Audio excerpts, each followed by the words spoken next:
तो हेलो दोस्तों, AEDG में आपका बहुत बहुत स्वागत है। चलिए आज पंजाब नेशनल बैंक का अकाउंट ओपनिंग फॉर्म किस तरह से फिल करना है ये आज देखेंगे डिटेल में। तो सबसे पहले तो दो चीज़ आपको ध्यान रखनी है, ब्लॉक लेटर में लिखना है और ब्लैक इंक आपको यूज करनी है, ठीक है, फॉर सिग्नेचर। या फिर भरने के लिए भी आप ब्लैक इंक का ही यूज करें, ज़्यादा बेटर होगा। तो इस फॉर्म में टोटल 20 पेज लगभग है, सारे आपको भरने नहीं हैं। तो मैं फटाफट से आपको मेन चीज़ें बता दूंगा, उस हिसाब से आपको इस फॉर्म को फिलअप कर लेना है, ठीक है। तो मैं ज़्यादा लंबा वीडियो ना करूँगा, तो पहले आपको मैं थोड़ी सी एक्सप्लेनेशन कर दूंगा इसके क्या क्या भरना है, और फटाफट से फास्ट फॉरवर्ड करके मैं इसको भर के आपको दिखा देता हूँ। तो चलिए शुरू करते हैं। तो सबसे पहले तो यहाँ पे आपको बैंक शाखा के नाम और कोड वाली रबड़ की मुहर स्टाम्प लगाएं। ये फॉर्म देखिए इंग्लिश और हिंदी दोनों में लिखा हुआ है, तो इसमें आपको मेरे ख्याल से दिक्कत नहीं होनी चाहिए।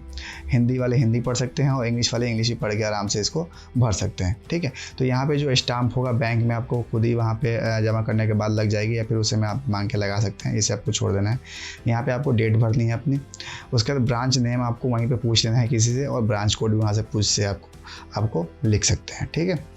तो इसमें कुछ उसके बाद जो स्टार मार्क जहाँ पे दिया होगा वो इम्पोर्टेंट है भरना, उसको आपको छोड़ना नहीं है, टिक बॉक्स में टिक करना है। और block letters and black ink for signature, ये यहाँ पे मेंशन किया हुआ चीज़, इसको आपको ध्यान रखना है, ठीक है। फॉर ऑफिस यूज ओनली, तो इस वाले पूरे बॉक्स को जितने भी यहाँ पे हैं इनको आपको कुछ छेड़छाड़ नहीं करनी है, ये ऑफिस में भरे जाएंगे, जमा करने के बाद प्रोसेस होता है, तो इसे आपको छोड़ देना है, ठीक है। उसका सबसे अब स्टार्टिंग हमारा कहाँ से होता है फॉर्म, यहाँ से। सबसे पहले नंबर 1 पे यहाँ पे आपको पर्सनल डिटेल्स का ऑप्शन दिया हुआ है, सारी चीज़ों को आपको ध्यान से भरना है, ठीक है। तो सबसे पहले देखो यहाँ पे existing customer ID if applicable, यानी कि है तो दीजिए, या अदरवाइज आपको इसको ब्लैंक छोड़ सकते हैं, इसमें कोई दिक्कत नहीं है, ठीक है। उसके बाद आपको यहाँ पे अपना नेम लिखना होगा। तो नेम में आपको यहाँ पे देख सकते हैं उपाधि प्रीफिक्स, यानी कि श्री श्रीमती जो भी आप लगाते हैं यहाँ पे अपना यूज करके अपना नेम लिख लेंगे, ठीक है। डेट ऑफ बर्थ लिखनी है आपको, मैरिटल स्टेटस लिखना है, जेंडर, उसके बाद आपका अपना पिताजी का नाम, अपनी मदर्स का नाम, और अपने स्पाउस का या पत्नी का नाम यहाँ पे आपको लिखना होगा, ठीक है। उसके बाद यहाँ पे लिखा हुआ है यदि पैन नहीं दिया गया है तो पिता का नाम अनिवार्य है, यानी कि पैन कार्ड अगर आप जमा नहीं कर रहे हैं, पैन कार्ड सपोज आपके पास नहीं है, तो उस कंडीशन में आपको अपने फादर का नेम बहुत ही इंपॉर्टेंट है देना, ठीक है। वैसे भी आपको भरना ही पड़ता है, तो ये इम्पोर्टेंट तो है ही, ठीक है। उसके बाद नंबर ऑफ़ डिपेंडेंट कितने हैं आपके घर में टोटल, अगर आप परिवार के सबसे बड़े सदस्य हैं तो आपके कितने डिपेंडेंट है आपके ऊपर, वो चीज़ें आपको यहाँ पे फिल करनी है। उसके बाद यहाँ पे इरिटेट हैं या नहीं इस पर टिक करना है, तो हम नो पे सिंपल क्लिक कर देंगे। उसके बाद नेम ऑफ गार्जियन लिखना है, तो नेम ऑफ गार्जियन में आप अपने पिताजी का नाम यहाँ पे लिख सकते हैं। अगर माइनर हैं आप तो गार्जियन के साथ आपका क्या रिलेशन है वो यहाँ पे मेंशन करना होगा। सपोज मैं अगर मैं 18 साल से कम उम्र है मेरी, तो मैं अपने गार्जियन के तौर पे अपने पिताजी का नाम यहाँ पे लिखूँगा, और यहाँ पे उनसे क्या रिलेशन है मेरा, तो यहाँ पे मैं अपना फादर लिख दूँगा, उनसे वो मेरे पिताजी हैं, ठीक है। तो इस तरह से आपको ये फॉर्म भरना है। तो चलिए फटाफट से मैं भर लेता हूँ, उसके बाद आपको नेक्स्ट पेज दिखाता हूँ। आप यहाँ पे देख सकते हैं मैंने इस फर्स्ट पेज को अच्छी तरीके से भर लिया है, इसका आप स्क्रीनशॉट ले लें, या फिर आप देख सकते हैं मैंने सारी चीज़ों को कैसे भरा है, ठीक है। सेकेंड पेज पे आते हैं, तो यहाँ पे सबसे पहले तो आपको अपना नेशनलिटी यहाँ पे भरना है। नेशनलिटी में आप इंडियन यहाँ पे सिंपल क्लिक कर लेंगे। उसके बाद आप आते हैं तो यहाँ पे देखते हैं कि रेजिडेंशियल स्टेटस लिखना है। यहाँ पे आपको 4 ऑप्शन है, resident individual, non resident Indian, foreign national, person of Indian origin, ठीक है। तो आपको सिंपल रेजिडेंट इंडिविजुअल पे क्लिक कर देना है। उसके बाद आपका ऑक्यूपेशन टाइप दिखना है। ऑक्यूपेशन टाइप में आप जो भी जॉब करते हैं उस हिसाब से अपने हिसाब से यहाँ पे आप सिंपल टिक कर लेंगे। सपोज अगर आप किसी बिजनेस करते हैं तो या फिर सरकारी नौकरी करते हैं या फिर प्राइवेट जॉब है आपकी, तो इसमें जो भी ऑप्शन आपको अपने हिसाब से सही लगे उस पर आपको सिंपल क्लिक कर लेना है, ठीक है।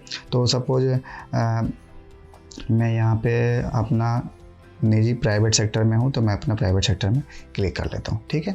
उसके बाद आपकी वार्षिक आय यानी कि एनुअल इनकम क्या है वो यहाँ पे भरनी है। तो एनुअल इनकम के तौर पे जो भी होगी अपने हिसाब से आप यहाँ भर लेंगे, ठीक है।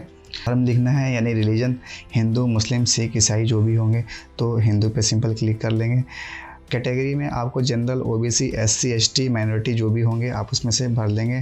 तो यहाँ पे हम जनरल पे क्लिक कर लेते हैं। कस्टमर टाइप में आपको जो भी है वो लिखना है, जैसे सपोज सीनियर सिटीजन, स्टाफ अगर हैं किसी आप गवर्नमेंट जॉब में है तो आप स्टाफ होंगे। पीएफ नंबर अगर होगा, पीएफ कटता होगा तो आपका पीएफ नंबर भी होगा। माइनर हैं, एनआरआई हैं, जो भी हैं आप इसमें से सिंपल क्लिक कर लेंगे। अदरवाइज नहीं है तो आपको इसको छोड़ सकते हैं, कोई दिक्कत वाली बात नहीं है। पर्सन विथ डिसेबिलिटी यानी कि अब दिव्यांग हैं तो हाँ यहाँ पे ना पे क्लिक करना है तो नो यहाँ पे लिख देंगे। उसके बाद शैक्षणिक योग्यता जो भी आपकी एजुकेशन क्वालिफिकेशन होगी वो आपको लिखनी होगी। बिलो एसएससी यानी कि 10th आपने नहीं करी है, 10th से नीचे यानी कि 8 या 9 तक पढ़े हैं तो यहाँ पे क्लिक करना है। एसएससी अगर 10th पास है, एचएससी हायर सेकेंडरी स्कूल यानी कि 12th पास है, graduation, post graduation, professional, others जो भी हैं आपको यहाँ पे क्लिक करना है। तो हम ग्रेजुएशन पे आपको ना क्लिक कर लेंगे।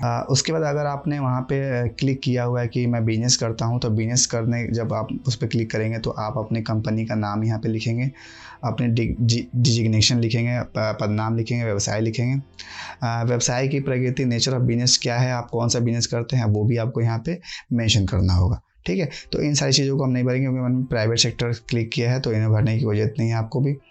उसके बाद आपको please tick the appropriate box यानी कि इन बॉक्स में से क्लिक करना है। पहला ऑप्शन है कि राजनीति में निहित व्यक्ति यानी कि राजनीति में जो भी आपका पर्सन, एक्सपोज पर्सन यानी कि पॉलिटिक्स में आपका इंटरेस्ट है तो यहाँ पे क्लिक करना है, या फिर किसी व्यक्ति से आप रिलेटेड हैं जो पॉलिटिक्स में इंटरेस्ट रखता है तो भी आपको क्लिक करना है। तो हम में कोई नहीं है तो यहाँ पे कोई नहीं क्लिक कर देंगे, नॉन। यहाँ पे उसके बाद कंट्री टैक्सेशन हाँ या ना इस पर क्लिक करना है। क्या आप देश से बाहर भी कोई क्षेत्र में हैं या फिर टैक्स भरते हैं तो आपको नहीं पे क्लिक नहीं पे क्लिक करना है ना। उसके बाद नीचे आपको यहाँ पे अपना पैन कार्ड नंबर डालना होगा। पैन कार्ड नंबर आपका जो भी होगा वो अपने पैन कार्ड से देख के आपको सिंपल भर देना है। ठीक है, तो ये आपका पैन कार्ड नंबर यहाँ पे भर गया। तो थर्ड पेज पे देखिए, सबसे पहले तो आपका मोबाइल नंबर है, ईमेल आईडी है या फिर alternate mobile number, telephone number जो भी है आप यहाँ दे सकते हैं। तो अपना मोबाइल नंबर सिंपल यहाँ पे आपको लिख लेना है। ठीक है, उसके बाद आपको 3 नंबर ऑप्शन में आना है। यहाँ पे आपको देखो आपको एक प्रूफ ऑफ आइडेंटिटी देना है, यानी कि प्रूफ ऑफ आइडेंटिटी में आपका क्या क्या हो सकता है तो ये ऑप्शन भी दिए हुए हैं। जो भी डॉक्यूमेंट्स आपके पास अवेलेबल हो वो यहाँ पे आप दे सकते हैं। तो पासपोर्ट अगर है तो पासपोर्ट पे सिंपल यहाँ पे क्लिक करेंगे। वोटर कार्ड है तो वोटर कार्ड, ड्राइविंग लाइसेंस, आधार कार्ड, एनी अदर। तो हमारे पास सिंपल आधार कार्ड रहता ही है सबके पास, तो आधार कार्ड पे सिंपल क्लिक कर लेना है। उसके बाद उस डॉक्यूमेंट का नंबर क्या है वो लिखना होगा, तो डॉक्यूमेंट का नंबर यहाँ पे आपको भर देना है। ठीक है, तो हमने आधार कार्ड नंबर अपना 12 डिजिट का होता है, खैर ज़्यादा भी कहीं हो सकते हैं, हो गए मेरे लिखने से। तो जो भी डॉक्यूमेंट नंबर होगा यहाँ पे मेंशन कर देंगे। उसके बाद नीचे आते हैं तो आपको पते का प्रमाण यानी कि प्रूफ ऑफ एड्रेस देना होगा। एड्रेस प्रूफ के तौर पे आप अपना आधार कार्ड ही दे सकते हैं, अदरवाइज पासपोर्ट और voter ID card, driving licence भी दे सकते हैं। तो सिंपल आधार कार्ड पे एड्रेस प्रूफ भी होता है तो वो हमारा एड्रेस प्रूफ के तौर पे भी काम करता है। तो हम आधार कार्ड को सिंपल क्लिक करेंगे, अपना नंबर सेम यहाँ पे मेंशन कर देंगे। उसके बाद तो पते का विवरण यहाँ दिया हुआ है, यानी कि एड्रेस और डिटेल्स लिखना है। तो यहाँ पे आपको करेंट, परमानेंट या फिर ओवरसीज, तीनों में से जो सिलेक्ट करना है सेलेक्ट कर लेंगे अपने हिसाब से। तो हम करंट एड्रेस अपना लिखेंगे जहाँ पे हम अपना अस्थायी रूप से अभी रहते हैं। तो करंट एड्रेस में अपना जो भी एड्रेस होगा आपका, जिस भी जगह आप रहते होंगे वर्तमान में, वहाँ का एड्रेस आपको यहाँ मेंशन कर लेना है। नीचे आएंगे तो यहाँ पे आपको सिग्नेचर करना होगा अपना। उसके बाद एड्रेस डिटेल्स एक और दिया हुआ है, यानी कि इसमें आपको कॉरस्पॉन्डेंस या फिर लोकल एड्रेस भरना है। तो कॉरस्पॉन्डेंस और लोकल एड्रेस हमारा सेम ही है, तो हम करंट या फिर परमानेंट एड्रेस जो भी हमने मेंशन किया है यहाँ पे क्लिक करेंगे। सिंपल एक क्लिक में ही हमारा ये भरने की कोई जरूरत नहीं है। ठीक है, तो सिंपल यहाँ पे क्या करना है, same as current and permanent address. देखते हैं अगर सपोज आपके पास करंट एड्रेस या फिर परमानेंट एड्रेस का कोई भी प्रूफ आपके पास अवेलेबल नहीं होगा तो उस कंडीशन में आपको इन जो भी डॉक्यूमेंट्स दिए हुए हैं इनमें से कोई एक डॉक्यूमेंट सबमिट करना होगा। ठीक है, तो हमारे पास ऑलरेडी आधार कार्ड होता ही, आधार कार्ड पे करंट या फिर परमानेंट एड्रेस जो भी होता है वो मेंशन होता है, तो इन सारी चीज़ों को भरने की कोई जरूरत है ही नहीं। ठीक है, तो नेक्स्ट पेज पे चलते हैं। उसके बाद आते हैं तो यहाँ पे डिक्लेरेशन दिया हुआ है। डिक्लेरेशन में आपको अच्छी तरीके से इसको पढ़ लेना है और पढ़ने के बाद आपको सिंपल हाँ या ना में क्लिक करना है, अपनी फ़ोटो यहाँ पे पेस्ट करनी है और अपना सिग्नेचर यहाँ पे कर देना है। उसके बाद आपको यहाँ पे प्लेस लिखना है और डेट लिखनी है। तो प्लेस आप वहाँ का लिख सकते हैं, अपने जगह का नाम लिख सकते हैं और यहाँ पे आपको डेट सिंपल मेंशन कर देनी है जिस डेट को आप फॉर्म को भर रहे हैं। ठीक है, तो फटाफट से इसमें उसके नीचे आते हैं तो इसमें आपको सिंपल ऑफिस यूज के लिए दिया हुआ है, तो इसमें आपको कुछ भी भरने की कोई ज़रूरत नहीं है, ये सारी चीज़ें आपको ऑफिस में भरी जाती हैं। ठीक है, अब नेक्स्ट आते हैं तो ये हमारा सेकंड पार्ट है अपने फॉर्म का। तो फर्स्ट पार्ट में तो आपकी जितनी भी पर्सनल डिटेल्स थी वो सारी चीज़ें थी, और इसमें बैंक की डिटेल्स जो भी होंगी वो भरी जाएंगी। तो बैंक डिटेल में क्या होता है, यहाँ पे फिर वही है, मोहर लगाना है आपको, अपनी डेट मेंशन करनी है। ठीक है, उसके बाद फर्स्ट अप्लीकेंट कस्टमर आईडी, तो ये चीज़ें आपको तो फ़िलहाल मिलेगी नहीं, ये तो बाद में मिलती है, तो इसे आपको सैंपल छोड़ देना है। ठीक है, उसके बाद नीचे आते हैं तो नीचे आएंगे तो यहाँ पे आपको खाता का प्रकार बताना है। सेविंग बैंक अकाउंट है, BSBD small account, current account है ना, कैप, तो आपको या फिर फिक्स डिपॉजिट, तो हमें सिंपल सेविंग अकाउंट ही ओपन करना है। सिंपल सेविंग अकाउंट पे क्लिक कर देंगे। मोड ऑफ ऑपरेशन यानी कि इसमें आप सेल्फ खुद से अपना अकाउंट रन करना चाहते हैं या फिर कोई और करना चाहता है, तो उस हिसाब से आपको भरना है। तो हम सेल्फ पे ही क्लिक करेंगे क्योंकि अपना अकाउंट हम खुद ही हैंडल करना चाहते हैं। उसके बाद सर्विसेज रिक्वायर्ड, कौन सी सर्विस आपको चाहिए, तो आपको ATM कम डेबिट कार्ड चाहिए तो हाँ पे क्लिक करेंगे, और जिस नाम जिस पर कार्ड पर दिखाई देगा, name as would be appear on the card पे आपको कौन सा नाम मेंशन करना है, तो अपना नाम यहाँ पे आप लिख लेंगे कैपिटल लेटर में, यानी कि यही नाम आपके कार्ड पे प्रिंट होके आता है। ठीक है, एक से ज़्यादा अगर अप्लीकेंट है, यानी कि आप अगर सपोज ज्वाइंट अकाउंट खुलवा रहे हैं तभी इन दोनों ऑप्शन को भरने की जरूरत है। अदरवाइज सिंगल अकाउंट अगर खुलवा रहे हैं अपना, तो आपको सिंगल एक अपना नाम लिखना है। ठीक है, उसके बाद नेक्स्ट आगे बढ़ते हैं, नेक्स्ट पेज पे आते हैं तो यहाँ पे चेकबुक का ऑप्शन है, हाँ या ना में ऑप्शन देना है, तो या हमको हाँ यस चेकबुक की ज़रूरत है। ठीक है, अगर नहीं चाहिए तो नहीं पे क्लिक कर देंगे। ठीक है, उसके बाद SMS अलर्ट चाहिए तो SMS अलर्ट पे हमें यस पे क्लिक करना है। इंटरनेट बैंकिंग यस, है ना। उसके बाद ट्रांजैक्शन राइट्स रिक्वायर्ड यस, इसको भी चाहिए। फ़ोन बैंकिंग भी यस, मोबाइल बैंकिंग यस, है ना। पासबुक रिक्वायर्ड, पासबुक भी चाहिए भाई। ई स्टेटमेंट आपको चाहिए कि नहीं चाहिए, तो वो भी हमें चाहिए, आवश्यक है ना। उसके बाद फर्स्ट अप्लीकेंट यहाँ पे हाँ पे क्लिक कर देना है। ठीक है, तो इस प्रकार से आपको अपने सारी सुविधाएं जो भी चाहिए उस पर आपको सिंपल सर्विसेज पे क्लिक कर लेना है। नहीं चाहिए तो उस पर सिंपल नो पे क्लिक कर लेंगे। ठीक है, उसके बाद ये फिक्स डिपॉजिट के लिए है, इससे आपको भरने की कोई ज़रूरत नहीं है। फिक्स डिपॉजिट आप करना चाहते हैं तो उस टाइम पे आपको ये सारी डिटेल आपको भरनी है, तो इसको आपको नहीं भरना है। उसके बाद नेक्स्ट पेज पे आते हैं तो यहाँ पे नॉमिनेशन फॉर्म आपको फिल करना होता है। नॉमिनेशन आपको जब भरना होता है, सपोज किसी कारणवश आपकी डेथ हो जाती है, तो उस कंडीशन में जितना भी अमाउंट आपके बैंक में होता है वो इसी पर्सन को ट्रांसफ़र होगा जिसके आप नॉमिनेशन में अपना नाम डालेंगे। ठीक है, तो आपको सिंपल क्या करना है, मैं यहाँ पे अपना नाम लिख लेंगे कैपिटल लेटर में। यहाँ पे बैंक का नेम और एड्रेस, यानी कि ब्रांच का नेम और एड्रेस लिखना होगा जिस बैंक में आपको पैसा ट्रांसफ़र करना है, यानी कि जो नॉमिनी दी है आपने उसके बैंक अकाउंट का डिटेल्स आपको देना है। ठीक है, तो सपोज उसका भी अगर PNB में अकाउंट है तो सेम PNB का आपको यहाँ पे PNB का जो ब्रांच का नेम होगा और जिसका कोड होगा यहाँ पे मेंशन कर देंगे। अदरवाइज कहीं और होगा तो उस हिसाब से आप अपना एड्रेस यहाँ पे चेंज कर सकते हैं।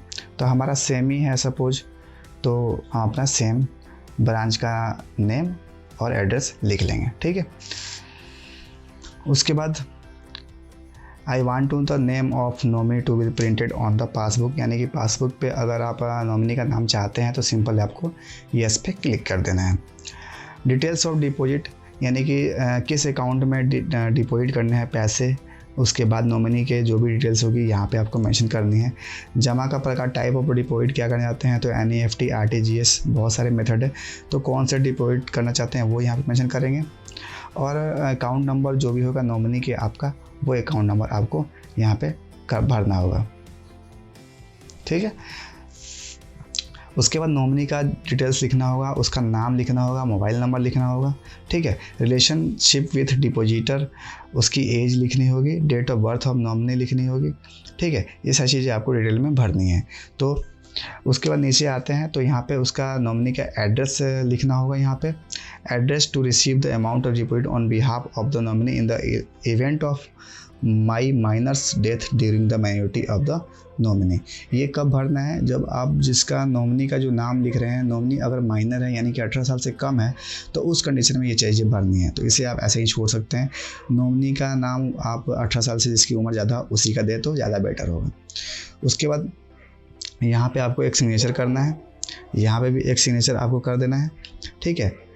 उसकी इन सारी चीज़ों से आप बचना चाहते हैं या फिर नॉमिनेशन में किसी का भी नेम आप मेंशन नहीं करना चाहते हैं, तो सिंपल आपको एक टिक करना है, यानी कि आप नॉमिनेशन में किसी का नाम नहीं दे रहे हैं, ठीक है। और यहाँ पे आपको सिग्नेचर करना है, यहाँ पे भी एक अपना सिग्नेचर कर देना है या फिर आपने थंब इंप्रेशन को देना होगा। तो इस प्रकार से आप नॉमिनी डिटेल भर लेंगे। और नेक्स्ट पेज पे आते हैं तो यहाँ पे डिक्लेरेशन दिया हुआ है बहुत, तो इन चीज़ों को आपको डिटेल में पढ़नी है। और डिटेल में पढ़ने के बाद आपको अपना यहाँ पे नाम और एड्रेस वगैरह जो भी यहाँ पे लिखा हुआ है अच्छे तरीके से फिल कर लेंगे, ठीक है। और लास्ट में यहाँ पे आपको सिग्नेचर यहाँ पे भी एक कर देना है, ठीक। उसके बाद फॉर ऑफिस यूज दिया हुआ है, तो इस पेज को भी आपको नहीं भरना है, यानी कि इस पेज को भी आपको सिंपल हटा देना है। नेक्स्ट पेज पे आते हैं तो यहाँ पे भी जो भी है कंडीशन दी हुई है, यानी कि आपका टर्म्स एंड कंडीशन जो भी है हिंदी इंग्लिश दोनों में लिखा हुआ है, तो आप अच्छे तरीके से इसको भी पढ़ लेंगे। नेक्स्ट पेज पे आते हैं तो यहाँ पे आपको सिग्नेचर यहाँ पे करना है सिर्फ, और बाकी चीज़ों को कुछ जरूरत नहीं है भरने की, सारी चीज़ों को ब्लैंक ही रहने देना है, एक सिग्नेचर करके ब्लैंक छोड़ देना है, ठीक है। उसके बाद नेक्स्ट पेज पे फिर दोबारा से जो भी सेविंग बैंक रूल्स हैं वो आपके रूल्स दिए हुए हैं, इनको अच्छे तरीके से आप पढ़ लेंगे रूल्स को, है ना। रूल्स पढ़ने के बाद आपको फिर नेक्स्ट पेज पे जाते हैं तो यहाँ पे भी आपको एक सिग्नेचर का ऑप्शन आता है, यहाँ पे भी एक सिग्नेचर कर देना है। यहाँ पे एक सिग्नेचर आप कर देंगे अच्छे तरीके से। पे आपको जो भी ये फॉर्म 60 दिया हुआ है, सपोज आप पैन कार्ड नहीं देना चाहते हैं तो उस कंडीशन में आपको ये फॉर्म 60 फिलअप करके सबमिट करना होगा। तो ज़्यादा बेटर ये है कि आप पहले पैन कार्ड बनवा ही लें, क्योंकि बाद में फिर पैन कार्ड आपको सबमिट कभी ना कभी करना ही पड़ेगा।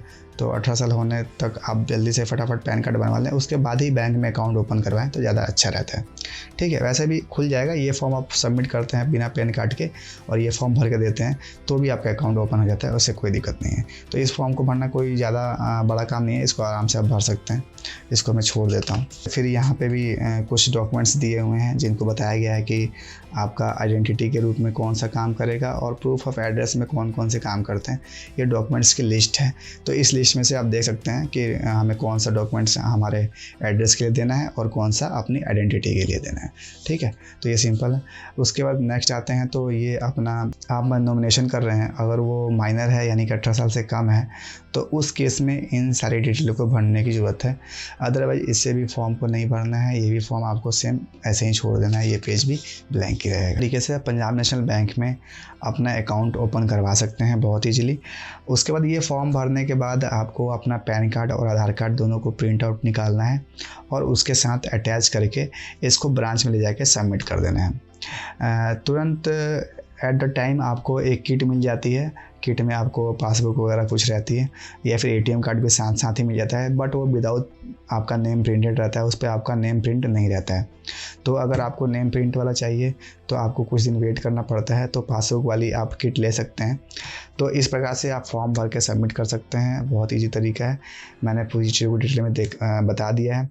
कहीं भी दिक्कत हो तो आप कमेंट सेक्शन में ज़रूर कमेंट कर सकते हैं और मैं उसका रिप्लाई देने की पूरी कोशिश करूँगा। बहुत बहुत शुक्रिया। तो चलिए दोस्तों, आज की बात यहीं ख़त्म करते हैं। अपने आप को अपडेट रखने के लिए HDG पर बने रहिए और अच्छा लगे तो सब्सक्राइब भी कर दीजिए। मैं आशा करता हूँ कि मेरी वीडियोज़ के थ्रू आपको कुछ नया सीखने को मिलता होगा। चलिए tata bye bye, thank you so much, keep loving, keep supporting.